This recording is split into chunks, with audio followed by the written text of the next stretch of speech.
Hello everyone, আসসালামু আলাইকুম। আমি চলে আসলাম কিছু কবুতরের আপডেট দেওয়ার জন্য। তো এখানে এত পরিমাণে কবুতর থাকে, ভাবলাম শেয়ার করি একটু আমার ফ্রেন্ডদের সাথে। এই যে এখানে একটা কবুতর, এখানে একটা কবুতর, আর ওই যে ওইখানে বাচ্চা ফোটানোর জন্য বসে আছে। আমি একটু ঝুম করে দেখাই। এই যে কোচে বসছে, আর ওই যে ওইটা কিন্তু বাচ্চা বড় হয়ে গেছে। হ্যাঁ, সেজন্য সে বাসায় বসে আছে। এরপরে আরও আমি কিছু কবুতর দেখাই। মানে প্রচুর কবুতর থাকে এই বিল্ডিংটাতে। প্রত্যেকটা জানলায় জানলায় তারা বাচ্চা ডিম ফোটায়। তো এই যে এটা আমার জানালা, এই পটিতে ভর্তি এত পরিমাণে তারা। এই যে এই কবুতরটা, তো মাশাল্লাহ অনেক কবুতর। আমি আরও দেখাই আমার আরেকটা জানলার সাইডে। তো চলেন আমার সাথে।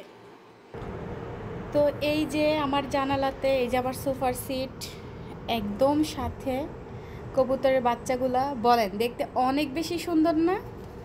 তো যাই হোক, কবুতরের বাচ্চাগুলো বড় হয়ে গেছে, প্রায় ভিডিও নেওয়া হয় না আমার, এত বড় হয়েছে কি বলবো। দেখেন পাখাটা, দেখেন এই যে বাচ্চা বাচ্চা যে লোমগুলো এগুলো পড়ে যাবে। তো মাশাআল্লাহ অনেক বড় হয়ে গেছে। এই যে আরেকটা, এটাও তো অনেক বড় হয়ে গেছে। আমি এই বাচ্চাদের তো ভিডিও আপনাদের সাথে অলওয়েজ আমি শেয়ার করি।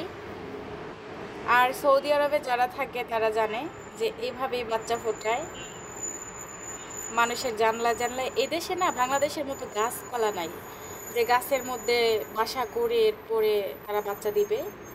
এইভাবে মানুষের জানলাতেই তারা বাচ্চা দেয়। এই যে আমি রুটি দিছি, দেখেন কি পরিমাণে শক্ত হয়ে গেছে রুটিটা।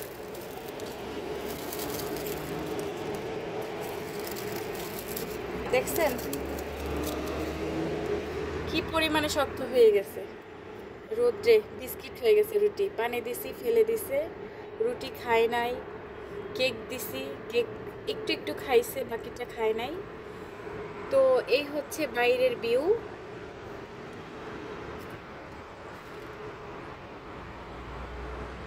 আর ওই যে তার মা না হয় বাবা রোদ পোয়াচ্ছে, একদম ডানা টানা ছড়ায় দিয়ে।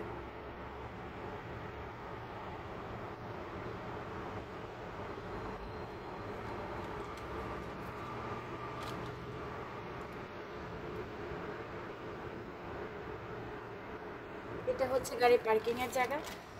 আর আমি এইখানে ভিডিও করতাম না যদি না আপনাদের সাথে শেয়ার করতাম, কারণ এখানে এত বেশি পটি করছে তারা, আমি স্মেল নিতে পারতেছি না, আমার প্রবলেম হচ্ছে। একটু বড় হয়ে যাচ্ছে তো। আই কবুতর, তোমরা বড় হয়ে গেছো, কয়দিন পরে উড়াল দিবে, চলে যাবে তোমরাও। সৌদি আরবে আসলে পেলে কবুতর খাইতে হয় না, এমনি এমনি কবুতর খাওয়া যায়। আমার দুই জানলাতেই মাশাল্লাহ প্রত্যেক মাসে মাসে বাচ্চা দেয় তারা। আমি আরও আগে ব্লগ শেয়ার করছি আমার ফেসবুক পেজে, সেটাও তিন কন্যা মায়ের ব্লগ, ওইখানে আমি আপলোড দিছি। যখন আমি প্রথম আসছিলাম, প্রথম বলতে আমি তো 2022-এ আসছি। তো এই বছর এই অভিজ্ঞতাটা আমার হয়েছে যে এইভাবে বাচ্চা দেখার অভিজ্ঞতা, কারণ আমরা বাসা চেঞ্জ করছি, এই বাসায় আসছি। এই যেটার ডানাটা কত বড় হয়ে গেছে।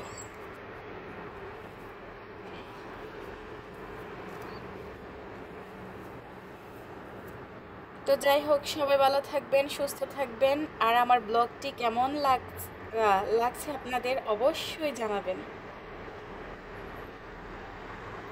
চোখগুলো কত সুন্দর না, ছোট ছোট চোখ।